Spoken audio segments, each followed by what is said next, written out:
Ah là là, que serait un bon épisode de la saison 10 de Walking Dead sans un passage de merde avec Carol. Salut tout le monde, c'est Gecko, j'espère que vous allez bien. Aujourd'hui, nouvelle vidéo et nouveau concept de vidéo qui je ne sais pas si ça va durer, mais on espère. Aujourd'hui, je vais donner un peu mon avis, appelez ça comme vous voulez, une review, un avis, bon bref, sur l'épisode 15 de Walking Dead qui est le faux final, puisque l'épisode 16 ne va pas sortir le 16 avril, je crois que c'était la date. Il ne sortira pas du coup le 16 avril à cause du confinement et tout ça, parce que la post-production n'avait pas terminé l'épisode. Et donc on est dégoûté. Bon, en soi, l'épisode 15, il était pas mauvais, mais il était pas ouf non plus.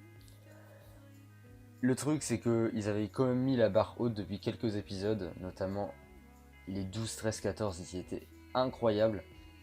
Ils avaient quand même mis une barre assez haute et la maintenir, c'était un peu compliqué. Mais il y a quand même des trucs assez cool sur cet épisode. Notamment l'arrivée de Princess, qui est, je pense, l'un des personnages qui manquait à cette série, vraiment.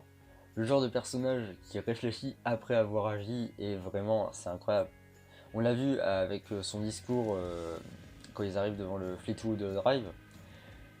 Elle est touchante comme personnage parce que on sent qu'elle veut pas faire le mal, mais qu'elle fait que des conneries. Et vraiment, c'est incroyable à voir. Et je pense que ça va vraiment être un atout en plus pour la saison à venir en tout cas. Et ouais, ça va vraiment être cool.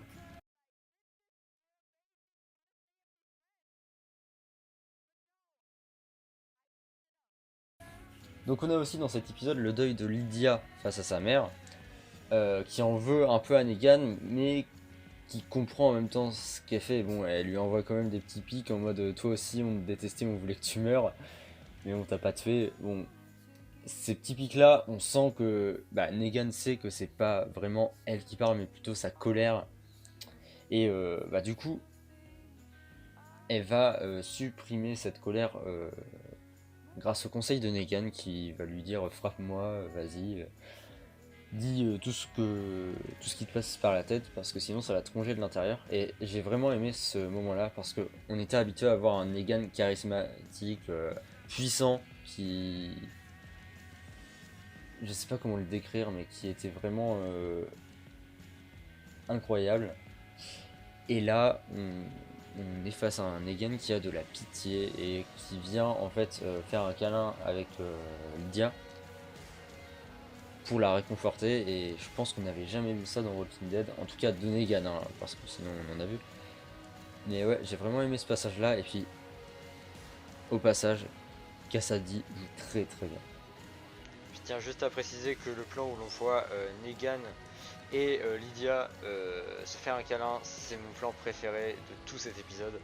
J'ai trouvé ce plan marquant dans le sens où c'est la première fois qu'on voit un Negan ayant de la pitié et ça fait vraiment plaisir de voir qu'au fur et à mesure il évolue.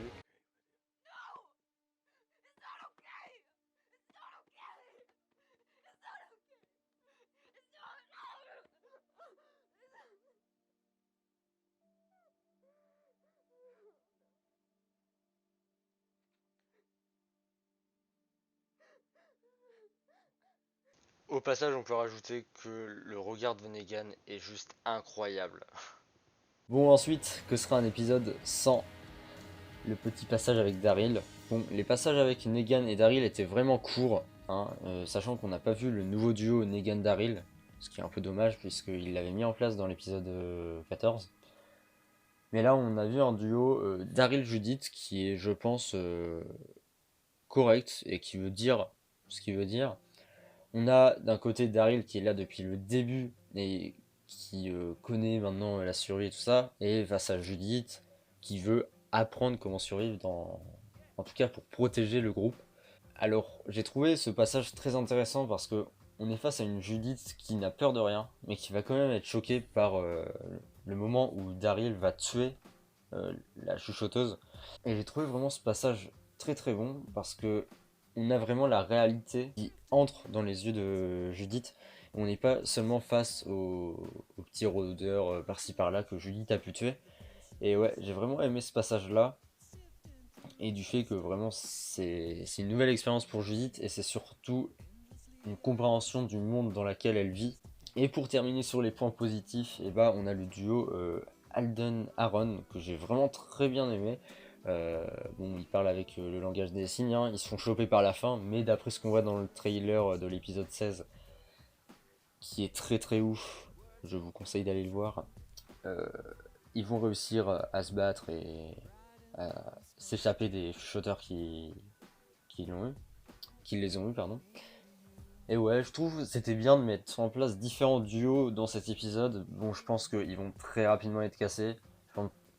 Peut-être que Negan ira avec Daryl du coup dans l'épisode 16. Et peut-être Judith avec, j'allais dire Cassidy, mais non, avec Lydia. Et on en attend beaucoup de cet épisode.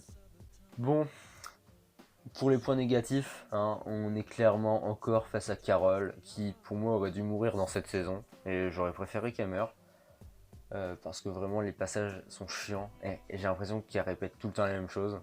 L'épisode d'avant c'était, elle voyait Alpha, aujourd'hui elle s'excuse parce que Connie n'est plus là, bon bref. J'ai pas du tout aimé ce passage là, et puis je pense que très peu l'ont aimé, hein, clairement. Bon, un deuxième point négatif, c'est la schizophrénie, hein, clairement on peut appeler ça comme ça, de Beta qui entend la horde parler, la confiance, foi, apprend, ouais si tu veux. On nous a habitués à voir des rôdeurs qui n'ont pas de vie, et là il commence à nous montrer des rôdeurs qui ont soi-disant, bon je sais que c'est dans la tête de Beta, hein, mais qui ont la parole entre guillemets, et je trouve ça totalement débile de montrer ça, mais bon, après ils ont fait comme ils voulaient.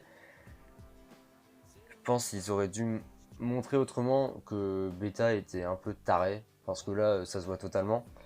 Mais on voit que le deuil d'Alpha a été fait du coup dans l'épisode 14, et là dans l'épisode 15, il a développé une maladie parce qu'Alpha lui manque. Et puis on voit aussi un peu sa folie qui est bien mise en avant quand il y a justement la chuchoteuse qui est tuée par Daryl, qui lui dit on a foi en l'alpha, et puis elle fait oh non, en bêta on croit en elle, bon bref. Et c'est justement là que sa schizophrénie commence à arriver, voilà. Bon voilà, j'en ai terminé avec cet épisode, hein, avec beaucoup de points positifs, parce que c'est pas un épisode de merde comme on aurait pu en voir dans la saison 8 par exemple.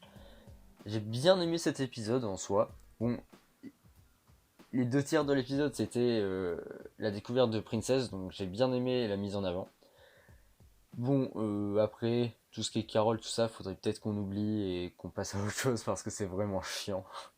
Et ouais, je m'attends vraiment à une mort de Carole dans, pourquoi pas l'épisode 16 ou dans la saison 11. Et voilà. Bon voilà, j'espère que ce petit format vous aura plu. N'hésitez pas à me dire votre avis sur cet épisode dans les commentaires. Et puis moi je vous retrouve samedi pour une prochaine vidéo. Allez, ciao!